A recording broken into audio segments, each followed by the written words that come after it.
Friends, you might have observed that whenever you're reading an article, you might find some interesting lines which you wanted to copy to certain other documents. For example, here in my case, let's suppose I want to copy Ankit, I want to copy informative, I want to copy love, I want to copy subscribe. So guys, each and every word, generally what you do is you copy Ankit, then go to another document, then paste it, right? Which is actually not a great idea or great way to do it, because in this case you are basically coming back, copying again, then going back and then pasting again, right? This is what you're doing, correct? So what I'm going to tell you is how you can copy a list of items or list of lines or list of characters or list of words in one go and then paste it after some time using Clipboard. Right, you have heard it right.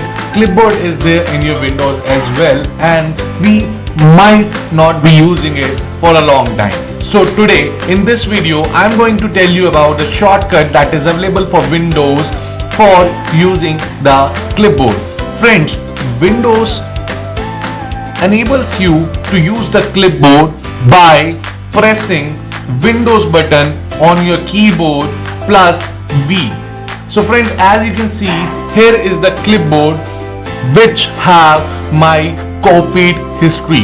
So for example, as you can see here, I have already copied Ankit, I copied informative, I copied Ankit again, you, media, gen, whatever I have copied, all the history is maintained in a single place. So if in case you miss something earlier which you copied or you just cut but you forgot to paste it, then you can find it over here in the Clipboard. Just to remind you guys, you have to enable it by pressing Windows plus V, and then you have to enable it to maintain your search history, or copy history. So guys, if in case you like this video, don't forget to subscribe it and like this video